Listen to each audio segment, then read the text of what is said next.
My day off this week. What do I want to do today? Maybe I could run a few errands?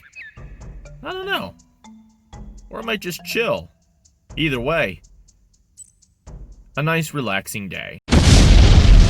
Can you please stop for 5 minutes?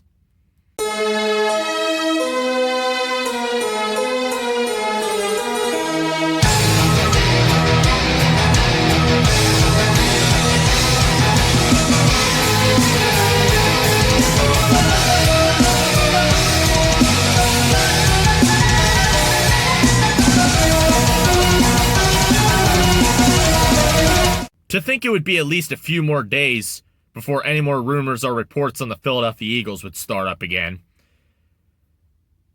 My boy Pro Gamer Galaxy sent me the news. Head coach Doug Pederson is out of here. I didn't think this would happen, but I kind of knew it would happen at the same time. I expected this organization to stick to their traditions and do next to nothing about this mess of a season they've had. But this was a prediction that I've had since before the 2017 season. I predicted this a multitude of times. I said that if Doug Pederson went past 10 fucking losses in a season, he's gone.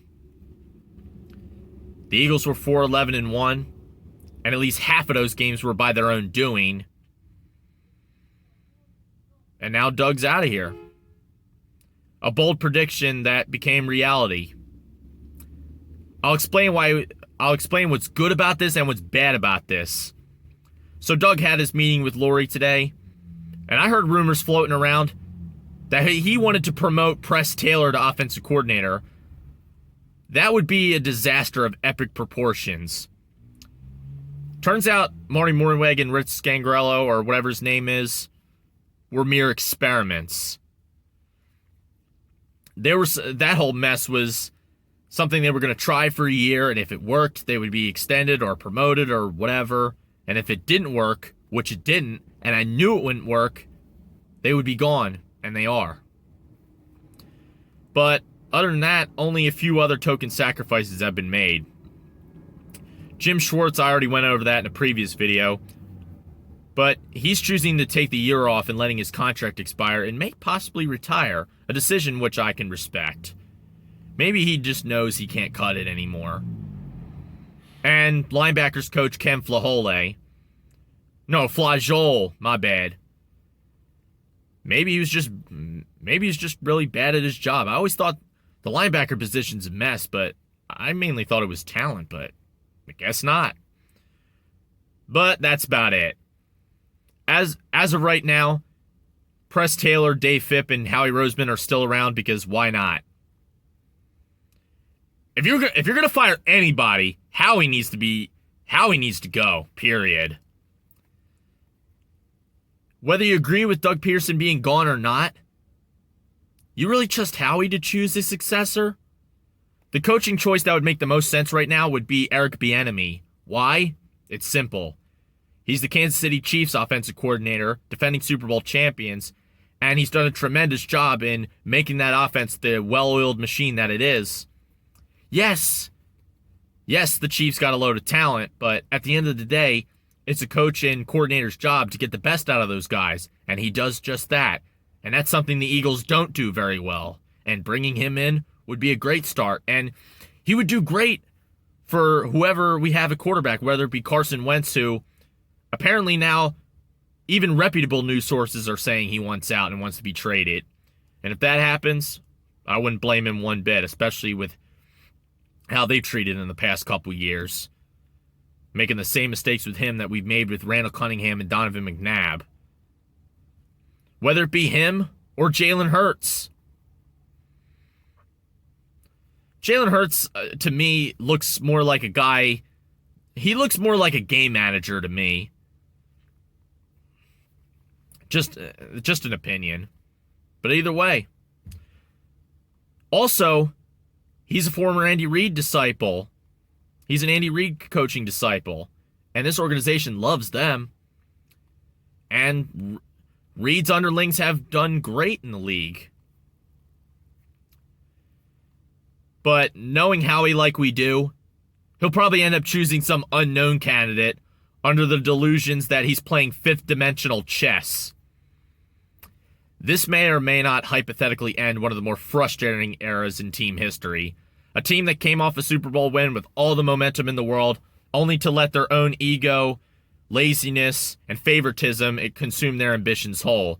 A group that should have at least competed in another Super Bowl got nowhere near it. They only have themselves to blame.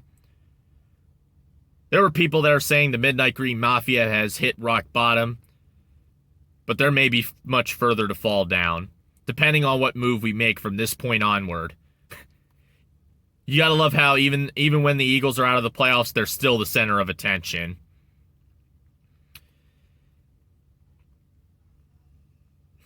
Whether it be Doug Pederson, guys like Doug Pederson, Jim Schwartz, and hypothetically Carson Wentz may just be mere symptoms of a greater organization, maybe a greater issue at hand.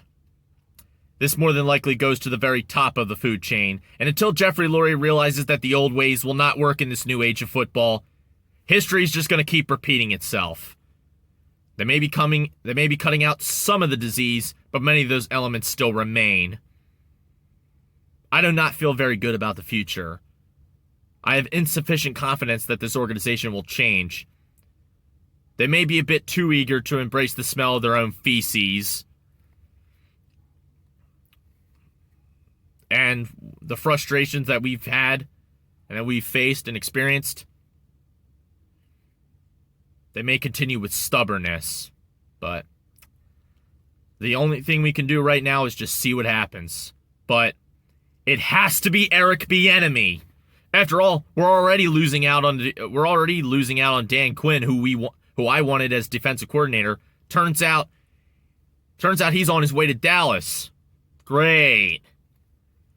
And I heard rumors that we were going to promote Matt Burke to defensive coordinator. The same D coordinator of the Miami Dolphins, where they had one of the worst defenses in the league. Good God. But hopefully we bring in Eric Bieniemy and then he can bring in good candidates. But like I said, the only thing we can do right now is just see what happens. But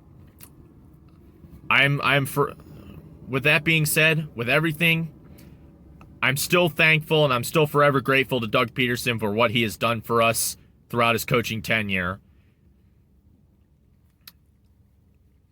He's the head coach that brought us our very first Super Bowl, and he was instrumental in rallying the team around Nick Foles, and he almost did it again the following year. But unfortunately, it was all downhill after that. What I will miss about him, that's what I will miss about him.